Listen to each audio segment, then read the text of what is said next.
Hi guys, when we think of corruption, perhaps we have this quaint image in our minds of politicians meeting in car parks in the dead of night with business people or someone working on their behalf. A fat brown envelope is handed over, a few words are exchanged, and then they shake on it. Now this type of activity, as far as I know, is illegal.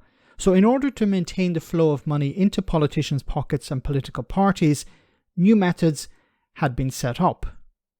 Simply making a donation to a politician or a political party and having it displayed on the Parliamentary website is enough.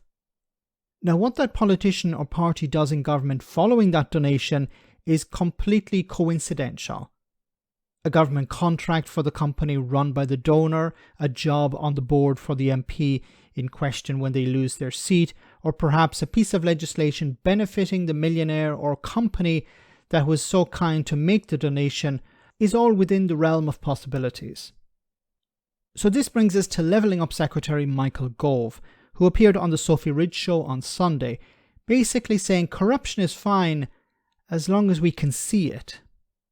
I just want to get your reaction to the sting, the undercover expose by the anti-Brexit group led by donkeys, Matt Hancock, Kwasi Kwarteng, among other MPs, saying that they would work for a fictional company for £10,000 a day. It's within the rules. Does that mean we should care about the rules? No, I think it's important that, first of all, that we make sure that every MP operates in a way which is transparent. So when members of Parliament do work which complements the work that they do in the House of Commons, then it's absolutely vital that we know who's paying them, what they earn, and that's what the register is there for. Yes, the register is there for the public to see how much money politicians are receiving. The register doesn't point to what the politicians do in return for that money. Like Boris Johnson was paid over £100,000 to play tennis with the wife of a former minister in Vladimir Putin's government. Now, what did Boris Johnson do in return? He played tennis. And you'd have to be pretty naive if you thought that's where it ended. I think it's also appropriate as well that the Parliamentary Standards Commissioner has the opportunity to investigate and to look at any activity that may cross the line. On this occasion, I think it's pretty clear that things that were offered and things that were considered were within the rules. So there's nothing to be investigated here, I presume. Michael Gove is saying that, well, all of this is above board. A foreign company was trying to corrupt politicians in the United Kingdom, a former chancellor and a former health secretary. And yeah, that's all above board. Why? Because we see it. Now, I don't know if it would have eventually got into the register, because they'd have to register these interests. But all you'd hear about it is a footnote. A Korean company donates X amount to this politician, or this politician is working for this Korean company for X amount. What were they doing in return? What would they have been expected to do in return? And it's amazing how quickly both Kwasi Kwarteng and Matt Hancock in particular, it was amazing how quickly they responded to, yeah, I'm willing to do this job. Here is my fee. But inevitably, all of us will reflect on this and think the first duty of a member of Parliament is towards their constituents. And he's really taking the piss, isn't he? Does he honestly think that Matt Hancock, when he said, I want £1,500 an hour, and sorry, I made a mistake in the previous video, I said a day, it's actually an hour. What do you think Matt Hancock's constituents were on his mind when he was asking for £1,500 an hour to work for this foreign company? Ultimately, the really important thing is an MP delivering for their constituents? Is a member of Parliament doing everything they can to put public service first? Back to Matt Hancock. What the hell was Matt Hancock doing? Matt Hancock, as far as I know, is still an MP. When he went into the jungle, was he putting his constituents first? Of course not. What about Kwasi Kwarteng? Trashing the economy. How is that putting your constituents first? is the other issue that they didn't seem to do much due diligence on this company, did they, given that it was non-existent? Well, again, the individuals concerned will have to answer for themselves. But not to a select committee, because Michael Gove has said that they've done nothing wrong. Everything is above board. So who are they to answer to?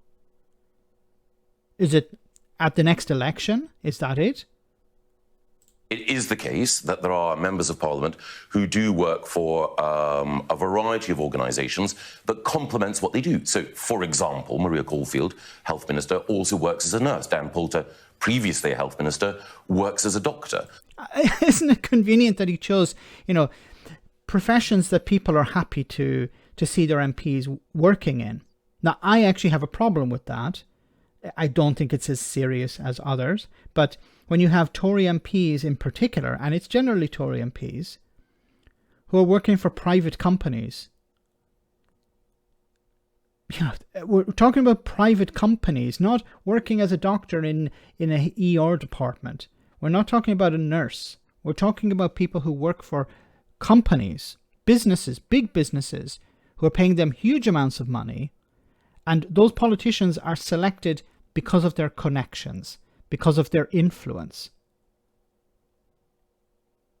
We all know this. They're not choosing people like Matt. They weren't choosing people like Matt Hancock because they think he's cool. Because they knew he has connections to the government. He has influence. He's, not so much now. Kwasi Kwarteng was the Chancellor. So it is possible to combine additional activity with your responsibility towards your constituents, but each individual MP must judge for themselves. Is what they're doing something that they can defend? Are they making sure it's transparent and within the rules? But above all, is it the case that they're putting their constituents first?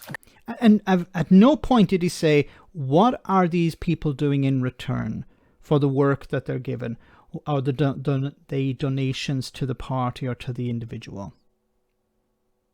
Because let's be honest about all of this. Generally, 99% of the time, people who donate to the party want something in return. It could be a change in legislation. It could be a dinner with Boris Johnson. It could be a job. It could be influence now, and then in return, it could be a job in the company later on the board, with a pension, something like this. This is how politics works.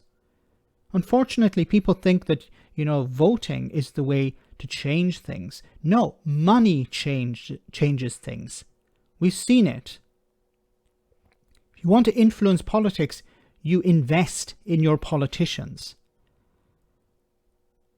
It used to be called corruption. Now it's called donations. Let me know in the comment section, guys, what you think about all of this. As always, your comments are greatly appreciated. Thanks a lot.